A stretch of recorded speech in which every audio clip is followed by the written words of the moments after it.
Good afternoon, ladies and gentlemen. If you'll allow me, I'm going to speak in my mother tongue, Hungarian. I'd like to respectfully and cordially welcome Vice President Vance in Hungary. The last time a Vice President from the U.S. visited Hungary was 35 years ago, and we haven't had such a high-ranked American dignitary in Hungary for 20 years. And 20 years, that's quite a long period of time. With the election of President Trump, I believe a golden era has been ushered in our relations. We have enumerated the year of records was 2025 in terms of economic cooperation. 26 also is increasing impetus. We have increased our turnover with 50%.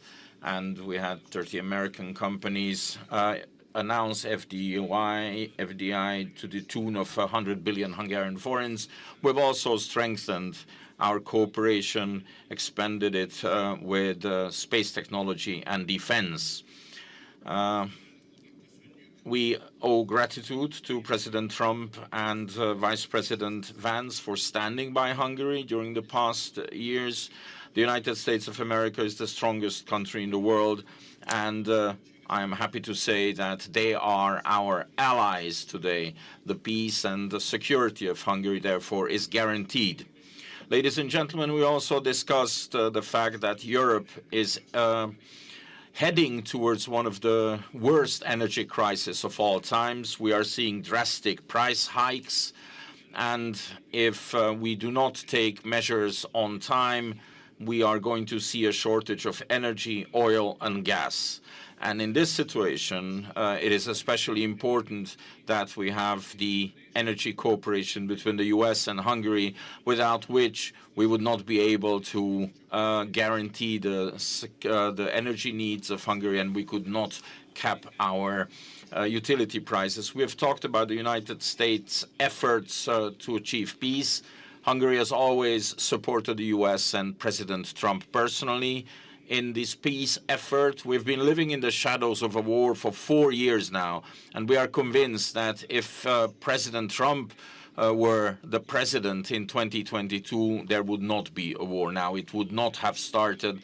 And if the Europeans, especially Brussels, would not be blocking the peace efforts of the president, peace would prevail, would have been reinstated in Ukraine for a long time already. I've also explained to the Vice President that Hungary is experiencing very, very, very harsh and very open interference by foreign security services into our elections. This is why we especially welcome the decisions of the President of the United States of America, with which he has closed the financial taps that supported interference into the elections of other countries. I've been waiting for a long, long time for this meeting, and I'm very grateful that we met today. I am grateful that we were able to discuss with the Vice President the pressing issues, the great issues of Western civilization. I am not sharing any secret when I say that there is a continuous discussion between us, an exchange of experiences related to government work, especially in 4 areas. 1, migration. Number 2, gender ideology. Number 3, family policy. And number 4, global security. Because in these fields, Hungary has amassed substantial experiences and quite an extended network of contacts in Eastern Europe and the Balkans. And as a result of our discussions today, we have agreed that it is in the interest of both parties to continue this cooperation, and that the strategic cooperation between the 2 countries is going to be continuous and will be continued. Thank you very much for honoring us with your presence, for coming to Hungary. Miniszterelnök úr, köszönöm szépen. Prime Minister, thank you very much. And now I ask J.D. Vance to deliver his statement. Well, thank you, Prime Minister, first of all, and thanks to the people of Hungary for welcoming me. This is a beautiful city, a city that I've been to once before on a personal trip, probably 5 or 6 years ago. And I remember the first time that I came to this beautiful country, my wife was about 20 weeks pregnant with our second child. And now we've come back to Budapest, and my wife is 20 weeks pregnant with our fourth child. So there's an interesting way in which our trips to Hungary have rhymed. I also want to thank the President of the United States, who of course is a dear friend of Prime Minister Orban and a very strident supporter of Prime Minister Orban, because together the President of the United States and the Prime Minister of Hungary have been able to do amazing things. And we're here because we want to celebrate those amazing things. We want to build upon those amazing things. And of course, I want to help as much as I possibly can the Prime Minister as he faces this election season, which I believe is happening in just about a week, the election to elect the next Prime Minister of Hungary. Now, I don't expect, of course, the people of Hungary to listen to the Vice President of the United States. That's not primarily why I'm here. But I did want to send a signal to everybody, particularly the bureaucrats in Brussels who have done everything that they can to hold down the people of Hungary because they don't like the leader who has actually stood up for the people of Hungary. And I think it's important to say that. There are so many things that we could point to. There are so many economic pieces of cooperation, so much investment that's come into Hungary from the United States. I think Viktor Orban has been the single most profound leader in Europe on the question of energy security and independence. It is funny to watch prime ministers and leaders in some of the Western European capitals talk about the energy crisis when, frankly, they should have been following the policies of Viktor Orban in Hungary. And if they had, the energy crisis that they're experiencing would be a lot less bad, because what's going on in Hungary right now is that while, yes, energy prices are elevated, they are far less elevated here than they are almost anywhere else in Europe. And that's because of the leadership of the man who's standing next to me. And I think that leadership can provide a model to the continent. We want Europe to be successful. We want European families to be able to afford to heat their homes and to build great things. We want Europe to be energy independent and even energy dominant, but it's not going to be energy secure if it continues to follow the failed policies of the past. And so I think Viktor has been a great example in charting a course that could lead to a better, more prosperous, and more energy secure Europe. There's a lot of other cooperation in technology and artificial intelligence and manufacturing. There are so many ways in which the United States and Hungary have been great economic partners, and that partnership has really accelerated over the past couple of years under President Trump's leadership. But ladies and gentlemen, I'm not here primarily, Viktor, because of the economic cooperation between our countries. I'm here because of the moral cooperation between our two countries. Because what the United States and Hungary together represent under Viktor's leadership and under President Trump's leadership is the defense of Western civilization.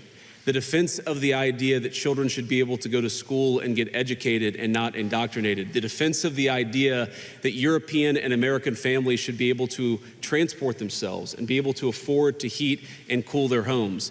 The defense of the idea that we are founded on a certain Christian civilization and Christian values that animate everything from freedom of speech to rule of law to respect for minority rights and protection of the vulnerable. There is so much that unites the United States and Hungary, and unfortunately, there have been too few people who have been willing to stand up for the values of Western civilization. Viktor Orban is the rare exception that has unfortunately proved the rule. That's one of the reasons why I'm here. I'm here because Viktor is a statesman, and we have seen so much talk in European capitals about the need to end the war in Russia and Ukraine, and we certainly agree with it. The war would have never started if President Trump had been president 4 years ago, but now that it has started, probably the two leaders who have done the most to actually end that destructive conflict have been Donald J. Trump and Viktor Orban in Hungary. And they've done it through diplomacy, through talking to people, through trying to understand what the Ukrainians and the Russians need to end the war. We're going to continue to participate in that process, but I think that it is a testament to the people of Hungary that you're a country of 10 million people, but I'm telling you, I've sat in all the rooms and I've been on all the phone calls. Your leadership has been a far, far more important and constructive partner for peace than almost anyone anywhere else in the world, and that is a great testament, I think, to the wisdom and the courage of the people of Hungary. And then finally, I just want to say one final observation about this election. What has happened in this country, what has happened in the midst of this election campaign is one of the worst examples of foreign election interference that I've ever seen or ever even read about. The bureaucrats in Brussels have tried to destroy the economy of Hungary. They have tried to make Hungary less energy independent. They have tried to drive up costs for Hungarian consumers, and they've done it all because they hate this guy. But I think that what the people of Hungary, what I would encourage them to do is ask themselves the question, not who's pro or anti-Europe, not who's pro or anti the United States of America, but who is pro you? Who is pro the people of Hungary? In my experience, I've seen a guy who has ferociously advocated for the interests of Hungary. I'm here to help him in this campaign cycle, and yet when I sat down with Viktor, we didn't talk about politics. We talked about Here are 5 things that we need, that the Hungarian people need from the United States in order to further our partnership and in order to achieve prosperity. That's the kind of leadership that is needed. And on everything from digital censorship, why are bureaucrats in Brussels telling social media companies what information they're giving to Hungarian voters? I think the voters of Hungary are adults. They are sovereign in their own country, and they should be able to look at whatever information they would like to about the election without somebody in a faraway capital treating them like children. Sovereignty, democracy are fundamentally about the people choosing. And part of the reason why we're here, and part of the reason why the President of the United States sent me here, is because that we think the amount of interference that's come from the bureaucracy in Brussels has been truly disgraceful. I won't tell the people of Hungary how to vote. I would encourage the bureaucrats in Brussels to do the exact same thing. So, Viktor, thank you, and it's good to see you. We'll take a couple of questions. Do you want to? Thank you, Mr. Vice President. We have time for a couple of questions. The first two goes to the Hungarian side, and then the floor is yours, Mr. Vice President. Az első kérdést a... So the first question goes to Hungarian television. Csaba jó.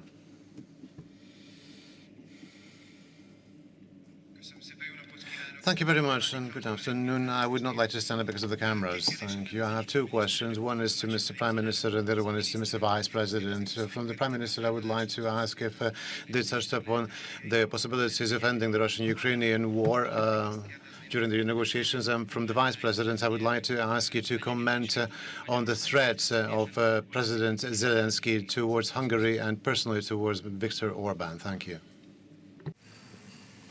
Okay. We did touch upon the Russian-Ukrainian war, which is a painful subject. We're talking about a war waged between 2 Christian countries. Moreover, in the territory of Europe. So these 2 sentences actually set out how serious this war is. And I have always really looked up on the President of the United States. I'm talking about the current president, obviously, that from the first moment onward, he regarded these 2 dimensions as most important. In Europe, 2 Orthodox, deeply Christian countries are waging a war where tens and hundreds of thousands of people die and become injured for life. This is so terrible that you have to stop it at all costs. And since the United States, prior to President Trump, was in favor of this war, for us, the current position of the United States is indeed very valuable because it is fundamentally pro-peace. So if a Hungarian and a U.S. politician meet, they cannot avoid talking about the Russian-Ukrainian war. Moreover, this war is being waged in the neighborhood of Hungary. Hungarians also die in this war, since in the current territory of Ukraine, multiple Hungarians live who are drafted, occasionally with brutal coercive measures. They are taken to the front where they die. So you cannot avoid talking about the Russian-Ukrainian war during such a meeting, especially so because previously the President of the United States had initiated a peace summit between the U.S. and Russia, and he recommended as a venue for these talks Budapest, the capital of Hungary, which is the perhaps only possible venue in Europe. And Hungary agreed to that. In fact, I must say that up to the level of the technical preparation of this meeting, we negotiated on those with both the President of the United States and the President of Russia, and Hungary remains ready so that if the U.S. and Russia believe that a peace summit is required between the two of them, then Budapest will be happy to provide itself as a venue for that meeting, and we are available. And that's all I can say to you. Thank you for your willingness to host. And just to answer your question, so I'm not aware of President Zelensky threatening Viktor Orban. I know that there have been a lot of people who have threatened Viktor and have frankly not just threatened the people of Hungary, but have actually tried to exact costs on the people of Hungary because their leadership has been one of the few that's been wise and smart about the conflict between Russia and Ukraine. Now look, you don't have to defend the morality of the war. I think Viktor has. I certainly have. The President of the United States has condemned the invasion. We don't like the war. We want it to stop. That's not the question. The question is, how do you make it stop? And the answer is not by politicians who stand at microphones and beat their chests and act tough when somebody else's children are going off to fight in a conflict. You do it through sustained diplomacy. And so I'd ask the people of Hungary, and not just Hungary, but the people all across Europe, what is the alternative to peace? Is it to continue feeding young men into this terrible, terrible war, to continue this completely ridiculous cycle of violence, or is it to get serious about diplomacy? Is it to continue to have skyrocketing energy prices to the point where European economies are on the verge of collapse, or is it to sit down and get serious about a peaceful resolution? The reason the President of the United States has been so dedicated about this is not because it affects us as personally as it does the people of Hungary or Europe. In fact, we're much more insulated, as all of you know, from what's going on in Russia and Ukraine than most countries anywhere else in the world. The President has asked us to work so diligently on it because he knows that it's bad. It's bad for commerce, it's bad for morality, it's bad for human life. We need to actually engage in some real diplomacy. Viktor has been better at anybody at helping us understand what is the Ukrainians need and what is it that the Russians need in order to achieve peace. We're going to keep on working on that process. As you've all heard the President say, this war has been the hardest of all the wars that he's worked on to solve, but we're going to keep on working at it. The President has ordered us to keep on working at it, but we need people. We need people in Europe who understand the stakes and understand how to get this negotiation done. Viktor's been a great part of it, which is why the President asked him about the Budapest summit, because I think we're ever going to get these leaders together, this is the perfect place to do it, a place of real statesmanship, a place that has shown itself very willing to be a positive force for peace. Thank you very much. The second question goes to Patriota Noemi Német. Thank you very much. Good afternoon to you. I have one question to each of the participants. Mr. Orban, you have mentioned the serious energy crisis that we are facing. The ships that have been able to pass the Strait of Hormuz are just reaching Europe. Now that there is no oil coming from Russia or from Middle East, what do you think will happen with Europe, with Hungary? And what can the Hungarian-American Energy Corporation mean for Hungary? And what do you think, will Brussels also lift the sanctions on the Russian energy? If I may. Please. So, according to recent U.S. intelligence reports, Ukraine may have interfered in the American elections, helping the Democrats. It has also come to light that the Ukrainian intelligence treats Hungary as an operational zone as well. What kind of political motivation could be behind Ukraine targeting conservative, patriotic political forces both in the United States and in Hungary? Thank you very much. I think there is definitely a new situation in Europe, but the Hungarian elections are perhaps tightening our horizon, restricting our horizon. Therefore, we are not paying as much attention because of the elections to the developments. Of course, because we Hungarians are mainly preoccupied with the outcome of the elections next Sunday. However, there is something that is going to change everything that's happening. The thing is that the strategy that the Europeans have followed to support Ukrainians so far has ended, has failed. This strategy has failed.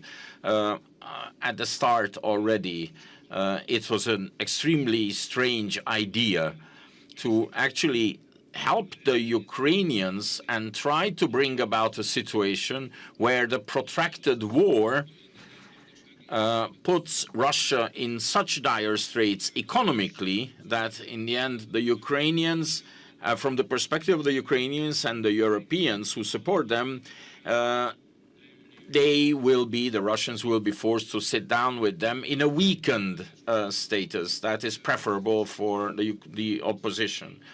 However, to wage an economic war against a country that has unlimited energy resources and has unlimited raw materials, while those waging the economic war do not have energy and do not have raw materials, was a very strange idea. And for some time, they might have believed that the sanctions levied on Russia in the end will be enough to actually win this economic war. But what is happening now is all of a sudden, everything has gained importance what the Russians dispose of. And suddenly they are in a much more favorable position than they used to be before, ever. So the the support of Ukrainians' strategy has basically failed. But now we are concentrating on the elections. That's why perhaps less attention was paid to this. But we will be faced with an absolutely new situation after the Hungarian elections. The Hungarian situation is difficult. I do not want to make a secret of it, because it was first at the end of 2022 that the Ukrainians blockaded the gas pipeline that was bringing gas from Russia to Hungary. We managed to fend that off with the Turk Stream, but just now, not much before the elections, and I think because of the upcoming elections, and in the hope of having a pro-Ukrainian government elected into office, they actually blockaded our oil pipeline as well. The oil pipeline, that is the umbilical cord of the Hungarian economy, coming from Russia, the main supply route coming from Russia. Consequently, Hungary has had to tap into her reserves. There's two things we are doing. On the one hand, they have closed us off from oil. We have to supply the Hungarian economy, Hungarian consumers with fuel and with energy, and we have to force the Ukrainians to reopen the pipeline. And we have a plan to do that. We are actually executing that step by step, and at the end of this, I am convinced, after the national forces win the election here in Hungary, there will be no option left for the Ukrainians than to lift this blockade, to reopen the pipeline, and Hungary can just go back to normal operation. These are my, well, I wouldn't say hope, these are my plans. This is how it's going to happen. So to answer your question, yes, we're certainly aware that there are elements within the Ukrainian intelligence services that tried to put their thumb on the scale of American elections, on Hungarian elections. This is just what they do. This is part of the cost of doing business within some elements of their system. I try to remind myself that Ukraine, like the United States, is a very complicated place. There are good people and there are bad people. There are people that try to interfere in others' elections, and there are people who actually just say, you know what, we believe in sovereignty for everybody, and that's what we support.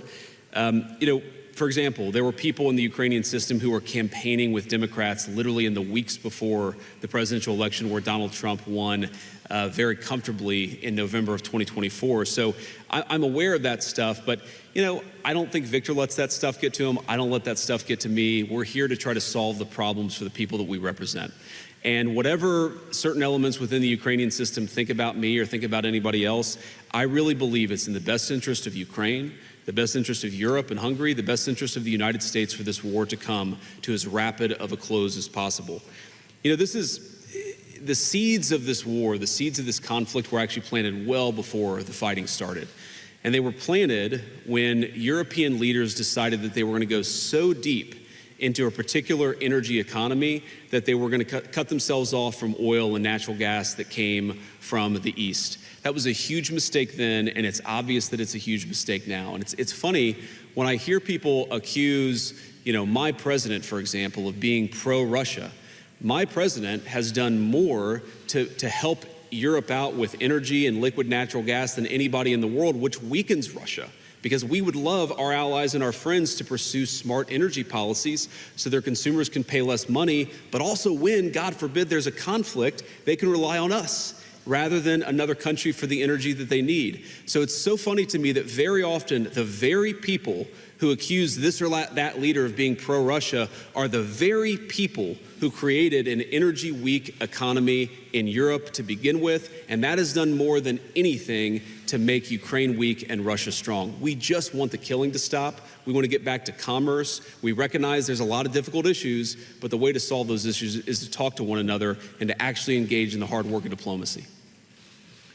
And Mr. Vice President, 2 questions. It's your call, please. Sure. So I want to call on a couple members of my pool because they traveled all night and are here with us. So let's start with Natalie at the Washington Post. Thank you, Mr. Vice President.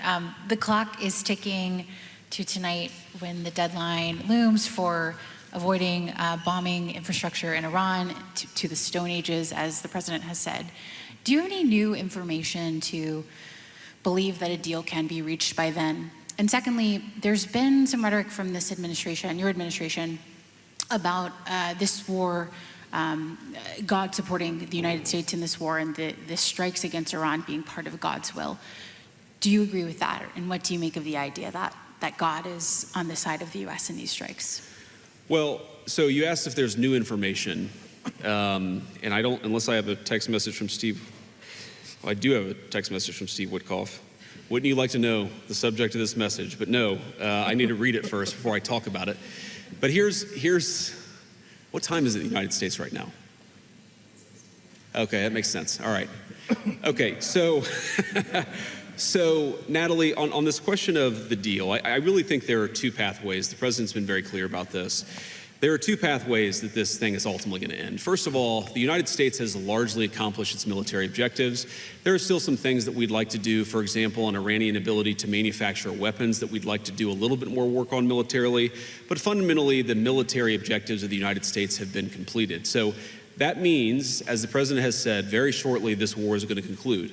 And I think the nature of the conclusion is ultimately up to the Iranians. I think there really are 2 pathways, and I'm oversimplifying this a little bit, but I think pathway 1 is where the Iranians decide they're going to be a normal country. They're not going to fund terrorism anymore. They're going to be part of the world system of commerce and exchange.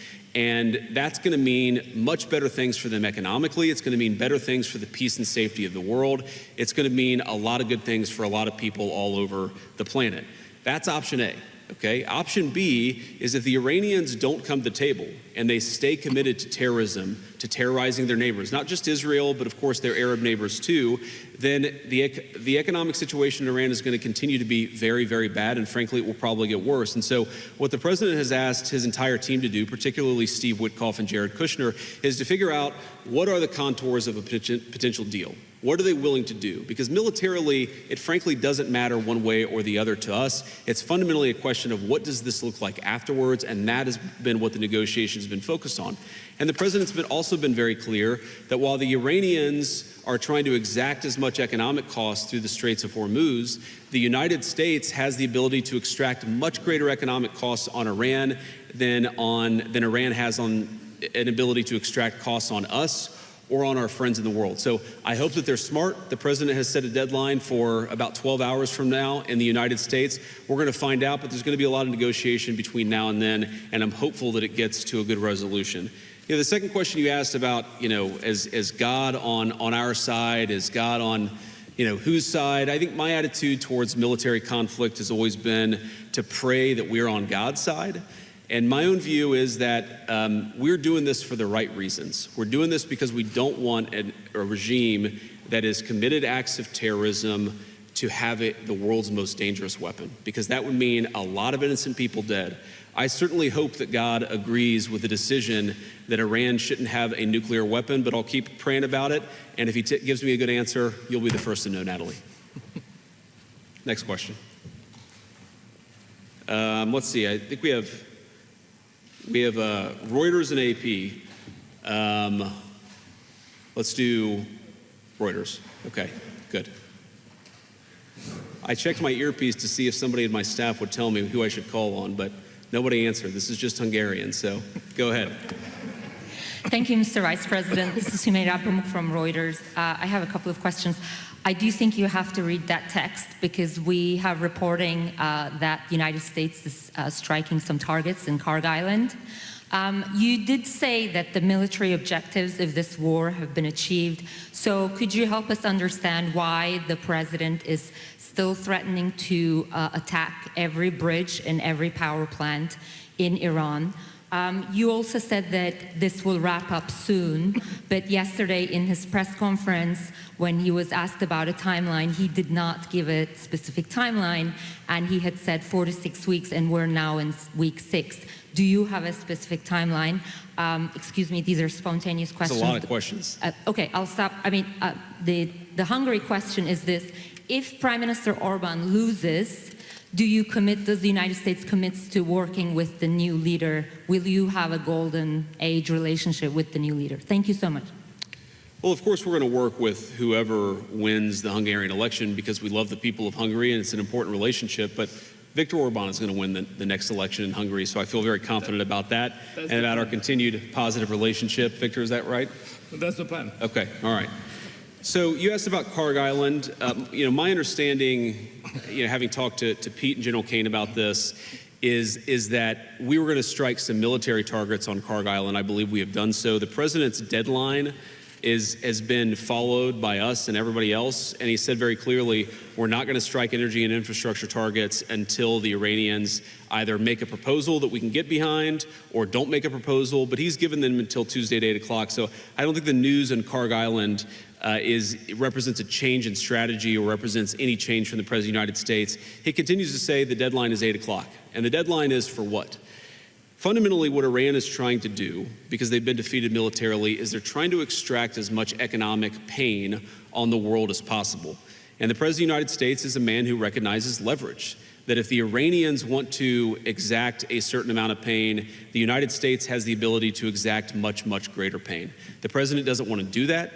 I don't want to do that. That's why we're negotiating so aggressively. But fundamentally, the ball is in the Iranians' court. Now, I think the president has talked about this. One thing I will say is that the Iranians were not the fastest negotiators before the war started, and they are certainly not the fastest negotiators now. So we recognize there's some delay sometimes in transmitting messages from one person to another, but we feel confident that we can get a response, whether it's positive or negative. We're going to get a response from the Iranians by 8 o'clock tonight. I hope they make the right response, because what we really want is we want a world where oil and gas is flowing freely, where people can afford to heat their homes and cool their homes, where people can afford to transport themselves to work. That's not going to happen if the Iranians are engaged in acts of economic terrorism. So they've got to know we've got tools in our toolkit that we so far haven't decided to use. The President of the United States can decide to use them, and he will decide to use them if the Iranians don't change their course of conduct. I think that's it. Mr. Vice President, Miniszterelnök úr, köszönöm szépen. Thank you very much, Mr. Prime Minister, Mr. Vice President. That concludes our press conference. Thank you very much for being with us, and goodbye.